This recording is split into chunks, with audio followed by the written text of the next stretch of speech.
नमस्कार, मैं ऋचा सिंह और आप देख रहे हैं सी न्यूज भारत। वक्त हो चुका है अलीगढ़ बुलेटिन का। अलीगढ़ बुलेटिन में पहली खबर मौलाना आजाद नगर की है, जहां सैलून की दुकान में दो पक्षों के बीच हुए विवाद में अज्ञात लोगों ने की मारपीट। वहीं आगे खबर अलीगढ़ आम आदमी पार्टी के महापौर प्रत्याशी राजकुमार लोधी ने डीएम कार्यालय पहुंचकर दाखिल किया नामांकन।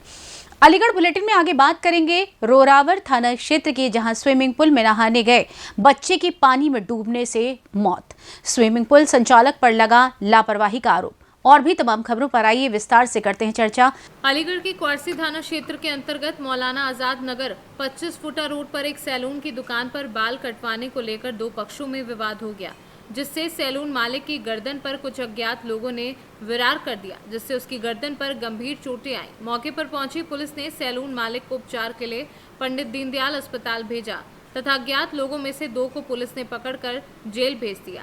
क्वारसी थाना के एसएचओ ने बताया कि जैसे ही हमको सूचना प्राप्त हुई तो हमें फोर्स मौके पर पहुंचे तथा झगड़ा कर रहे युवक में से दो युवकों को हमने पकड़कर जेल भेज दिया है, लेकिन लूट की कोई भी जानकारी नहीं है, क्योंकि दो पक्षों में झगड़ा हुआ था तो लूट का सवाल ही नहीं है। आपका?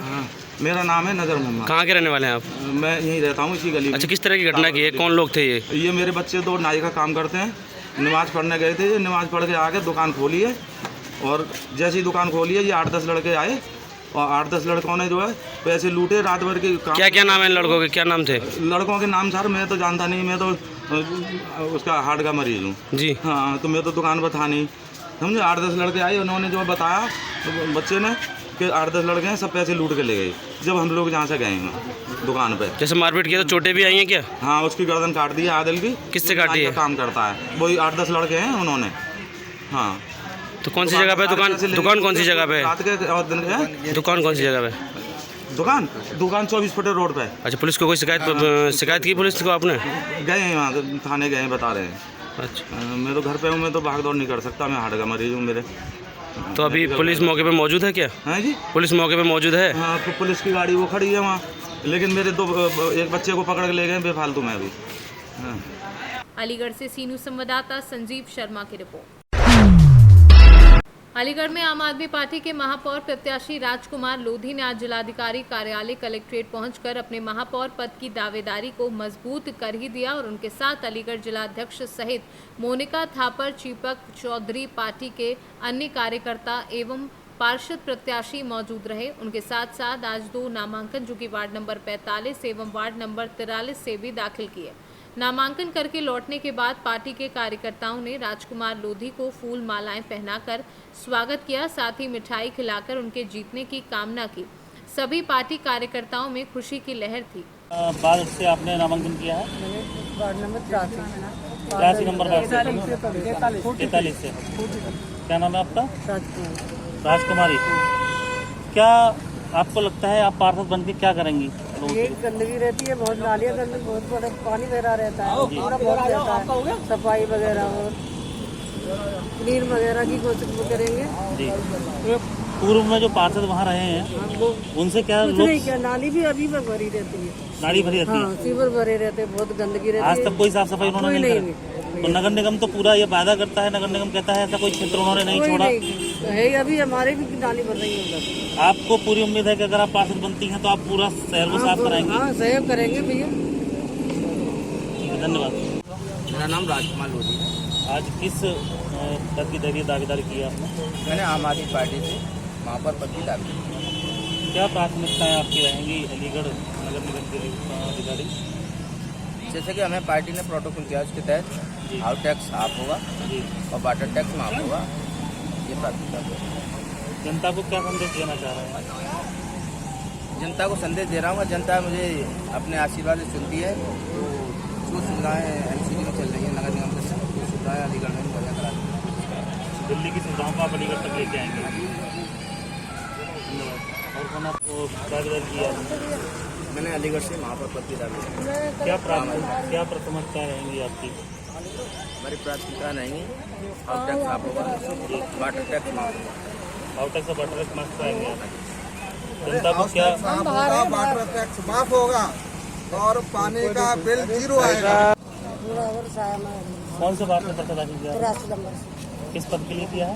आम पार्टी से। आम आदमी पार्टी से पार्षद पद के लिए किया है। क्या भूमिका रहेगी आपको अगर आप पार्षद बन जाती हैं वहाँ से जनता के लिए? जनता के लिए नालियाँ साफ होंगी, सड़क साफ होंगी, पानी की जो कुछ सुविधाएं पूरी होंगी, बच्चों के लिए स्कूल दवाई वो पूरी होगी। हम पास किस तरीके की गंदगी अब तक वहाँ रहती है? जो पूर्व बहुत पार्षद गंदगी होती है वहाँ पे। पूर्व पार्षद रहे उन्होंने किस तरीके का कार्य कराया है? नहीं कराया है। आप संतुष्ट नहीं हैं उनके कार्यों से? कौन थे पूर्व में जो पार्षद थे, वो कौन थे? बच्चन जी। क्या वहाँ की जनता उनसे खुश है? नहीं है। आप क्या उम्मीद करती हैं कि क्या आप वहाँ से पार्षद बन पाएंगी? वो हम उम्मीद करते हैं का जनता के लिए हमें वो खड़ा कराया उन्होंने हमारे लिए। अब जीती आएंगे तो उनके लिए हम सारी सुविधा पहुँचाएंगे। आप जनता के बीच में गई हैं अभी तक? हाँ गए। कैसा माहौल लगा है लोगों अच्छा का माहौल लगा। आपके प्रति? अच्छा। बहुत बहुत धन्यवाद। अलीगढ़ से सी न्यूज संवाददाता संजीव शर्मा की रिपोर्ट। अलीगढ़ महानगर के स्वर्ण शाखा पार्क स्वर्ण जयंती नगर में भारत विकास परिषद अलीगढ़ शिवम शाखा द्वारा पृथ्वी संरक्षण के लिए कार्यक्रम किया गया, जिसमें प्रांतीय मार्गदर्शक डॉक्टर अनिल कुमार वार्ष्णेय द्वारा जल संरक्षण पर्यावरण प्रभारी रवि कुमार आयरन ने प्लास्टिक से पृथ्वी को कैसे बचाएं, रश्मि कुमार आयरन ने प्लास्टिक और छोटे छोटे ऐसे टॉफी बिस्कुट के टुकड़े जो हमारी पृथ्वी को खराब करते हैं, एक बोतल में भरकर इको फ्रेंडली बोतल बनाने का तरीका, जिससे घर में बगीचे की दीवार मेज स्टूल बनाने का तरीका समझाया। विकास रत्न राजेश पालीवाल ने हर दिन पृथ्वी संरक्षण करने का संदेश दिया। महिला संयोजिका नीलम एवं भूमिका द्वारा छोटे बच्चों से लघु नाटिका कराई और बच्चों से पौधा लगाकर ट्री गार्ड लगाने का काम कराया। वहीं कार्यक्रम का संचालन सचिव नूतन गुप्ता द्वारा किया गया। अलीगढ़ से सी न्यूज संवाददाता संजीव शर्मा की रिपोर्ट। अलीगढ़ रोरावर थाना क्षेत्र के रहने वाले बच्चे थाना रोरावर में स्थित बिग बॉस स्विमिंग पूल पर नहाने के लिए गए। नहाते वक्त एक बच्चा स्विमिंग पूल की लापरवाही के चलते मौत की नींद में सो गया। इसकी खबर आधा घंटे बाद स्विमिंग पूल मैनेजर को बच्चों ने बताई। आनन फानन में बच्चों की जब तलाशी की गई तो बच्चे की बॉडी स्विमिंग पूल के अंदर मिली। इसकी सूचना तत्काल बच्चों ने मृतक बच्चे के माता पिता को दी तथा बच्चे मृतक बच्चे की बॉडी को लेकर जिला मलखान सिंह पहुंचे, जहां पर इमरजेंसी में बैठे डॉक्टरों ने बच्चे को मृत घोषित कर दिया। अब सवाल ये खड़ा होता है कि आखिर स्विमिंग पूल के नाम पर धनुगाही के सिवा लापरवाही भी देखने को मिल रही है, क्योंकि स्विमिंग पूल में बच्चों के नहाने के लिए अलग व्यवस्थाएं की जाती हैं तथा उपकरण लगाए जाते हैं, जिससे ऐसे हादसों से निजात मिल सके। लेकिन अलीगढ़ के थाना रोरावर स्थित बिग बॉस स्विमिंग पूल में ऐसे हादसे क्यों ना होता देता है। जिले पर बैठे आला अधिकारी इस बात से बेफिक्र हैं, क्योंकि ऐसे स्विमिंग पूल पर आखिर कब कार्यवाही होगी। क्या इसी तरीके से बच्चों की जान से परिजनों को हाथ धोना पड़ेगा। क्या नाम है आपका? सन्नो। आपके हस्बैंड का नाम क्या है? नूर हसन। कहाँ के रहने वाले हैं आप? तेलीपाड़ा। खाना कौन सा लगता है आपको? रोड़ा भर का। क्या वारदात हुई है आपके बेटे? मेरा बच्चा गया सही सलामत घर से, वो नहाने। अब ये नहीं मालूम। कहाँ पे गया था नहाने के लिए? साईपुर स्विमिंग पूल वगैरह में। तो क्या क्या घटना हुई उनके साथ? अब क्या नाम है, वो गिर गया तो मैं निकल नहीं पाया उसमें से, पानी में से निकल नहीं पाया। वो तैरना नहीं आता पहली बार गया तो मृत्यु हो गई। मुझे ऐसी मालूम नहीं थी। मेरे तो बच्चे घूमते फिरते हैं तो हार है, मुझे क्या मालूम थी कि वहाँ चला जाएगा। अब भैया मैं चाहती हूँ मेरा बच्चे को कुछ ना हो, ऐसे ही अपने दे दूँ, मैं अपने घर ले जाऊँगी बस। तो इसमें कोई कानूनी कार्रवाई नहीं चाहती? नहीं, मैं नहीं चाहती। मेरा कोई है ही ना, मेरा एक जो बच्चा आज क्या कर लेगा। तो आप कहाँ पर आई हुई हैं आप? मलखान सिंह आई हूँ। तो अब यहाँ पर क्या प्रक्रिया चल रही है? बॉडी नहीं दे रहे, क्या क्या मसला है? क्या मालूम है, ये तो तुम ही सब दे नहीं रहे हैं। क्या कह रहे हैं? क्यों? तो आपने पुलिस को सूचना दी है इसकी? नहीं, आपने अभी तक मैंने कुछ नहीं किया। मैं अपना बच्चा चाहती हूँ बस, खाली मेरे बच्चे को नहीं, कुछ नहीं। मेरा जी अकेला बच्चा है बस। क्या नाम है आपका? जाकिर। आपके पिताजी का नाम? फकीर मोहम्मद। कहाँ के रहने वाले हैं? सायामाल तेलीपाड़ा। थाना कौन सा लगता है? थाना गोंडाबो चौकी। क्या घटना हुई है? ये घटना हुई है सर, ये लड़का हमारे साथ गया था। कौन लड़का? ये सादा सन्नोबाजी का लड़का, ठीक है। ये गया था स्विमिंग पूल नांदा बाईपास है ना, बिग बॉस में। ये सर एक आध घंटे तो हमारे साथ रहा था, मैं नहीं चाह रही हूँ तुम्हारे है ना। एक आध घंटे तो हमारे साथ रहा था। फिर उसके बाद है ना, मतलब ये मतलब नहा आया या चला गया, ये पता नहीं चला उसका। तो जब हमने वहाँ के मैनेजर से पूछी तो सर एक लड़का हमारे साथ था, वो कहाँ गया? तो मैंने तो हम तो गली मोहल्ले गई हैं, महल्ले गई हैं हम, है ना। तो आप दोस्त वगैरह गए थे साथ? हाँ, दोस्त वगैरह गए थे हम सब रे। क्या बात होती? तो भाई हम जब मैनेजर से पूछा, मैंने मैनेजर साहब एक लड़का था हमारे साथ, वो कहाँ है? तो वो कहने लगे सर देख लीजिए। जब हमने ऊपर नीचे सब जगह देखा तो कहीं नहीं मिला। कहीं 10 मिनट हमें इंतजार करते हुए हो गई, बाहर देखा नहीं मिला। तो हमें ज़्यादा टाइम हो गया, तो हमने किया ऐसा करो भाई कुछ पानी में जाओ, भाई छोटा बच्चा है, ऐसा ना हो चौथी में घुस गया हुए। कितनी उम्र होगी लड़के? लड़के की होगी 16-17, 15-16 साल का है ना। 18 साल के बेटा। तो इतनी उम्र है ना, कम से कम जब देर हो गई ना निकला तो हमने, हमें तो तैरना आते नहीं है, तो हमने 7 के लौंडे कुछ वहीं के भी स्विमिंग पूल के ही, तो हमने उनसे की भाई देखो कोई घुस के देखना। तो स्विमिंग पूल में और भी लोग नहा रहे थे? बहुत लोग नहा रहे थे, कम से कम ऐसे 20-30 लौंडे।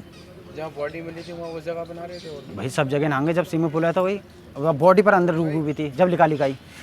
कितनी देर बाद आपको पता लगा? हमें लगा था कम से कम आधे घंटे बाद पता, उस लड़के की बॉडी है। कितने लोग गए? हम 4 लोग गए थे। 4 लोग गए। अच्छा, फिर उसके बाद क्या हुआ? उसके बाद ये हुआ था सर, जब बॉडी निकाली उसकी तो मुंह से ना वो ना उल्टी सी कर रहा, जो हल्की फुल्की साथ से चले। अब हम सीधे ना स्कूटर पे बिठा कर ट्रेन में लेकर सीधे मलखान लेके आए, तो मलखान वालों ने कह दिया भाई अब नहीं है इसमें अभी कुछ जान। फिर इनके हमने अम्मी पापा पे कॉल कर दी, इनके अम्मी पर, तो हमने अपना फर्ज था वो पूरा कर दिया। तो आपको इस मामले पर कुछ किसी पे कोई शक हुआ? नहीं सर, बिल्कुल नहीं, क्योंकि ये लड़का है ना चौथी में मिला था। अब इसमें शक क्या करना, चौथी बहुत गहरी होती है, जब हम तरफ डूब जाते हैं हम जाने में डरते हैं उसमें। ये लड़का उसमें मिला था और वहाँ पर कैमरे लग रहे हैं, आप चेक कर सकते हैं। तो वहाँ जो स्विमिंग पूल लगा हुआ है तो वहाँ पर किसी तरह की कोई सुरक्षा नहीं थी वहाँ पर? सुरक्षा क्या है, बिल्कुल बस खाली वहाँ पर बच्चे वगैरह हैं तो वहाँ कोई तो व्यवस्था? हाँ, उन्हें समझाने चाहिए था। अब ये आप स्विमिंग पूल वाले से नहीं वो कर सकते हैं, कर रहा है क्योंकि मीडिया वाले हो आप। स्विमिंग पूल वाले की कोई गलती है इसमें भाई, जब 15-16 साल का लड़का चौथी में जा कह सकता है, आप समझा सकते हो, ये आप देख सकते हैं। कहाँ पर मौजूद है आप इस टाइम मलखान में, रसलगंज। अलीगढ़ से सी न्यूज़ संवाददाता संजीव शर्मा की रिपोर्ट। अलीगढ़ मुस्लिम यूनिवर्सिटी के प्रोफेसर एवं इतिहास की परख रखने वाले इतिहासकार इरफान हबीब एनसीईआरटी की किताबों में इतिहास के साथ हो रही छेड़छाड़ को लेकर केंद्र सरकार को जिम्मेदार ठहराते हुए कटघरे में खड़ा कर दिया है। उन्होंने कहा कि अमित शाह अपना नाम क्यों नहीं बदलते। शाह फारसी शब्द है, ये संस्कृत, हिंदी या अरबी शब्द नहीं है। अमित शाह को अपना नाम बदलना चाहिए, उसके बाद दूसरी जगह का नाम बदले। उन्होंने कहा कि अब अमित शाह का नाम उस कल्चर से जुड़ा है तो फिर अमित शाह मुसलमानों को दीमक क्यों कहते हैं। इसके साथ ही उन्होंने कहा कि यूजीसी के चेयरमैन बीजेपी से ट्रेनिंग लेकर आए हैं, जिसके चलते यूजीसी के सिलेबस से अलाउद्दीन की प्राइस पॉलिसी को गायब कर दिया है। प्राइस पॉलिसी मुसलमानों को प्रभावित नहीं करती थी, बल्कि किसानों, लगान और बाजार पर भी असर करती थी। उन्होंने बताया कि इकोनॉमिक पॉलिसी भी सिलेबस से निकाल दी गई है। कबीर अबुल फजल को भी सिलेबस से निकाल दिया गया है। अलीगढ़ से सी न्यूज़ संवाददाता संजीव शर्मा की रिपोर्ट। फिलहाल के लिए अलीगढ़ बुलेटिन में बस इतना ही। देश दुनिया की तमाम खबरों को जानने के लिए देखते रहिए सी न्यूज़ भारत।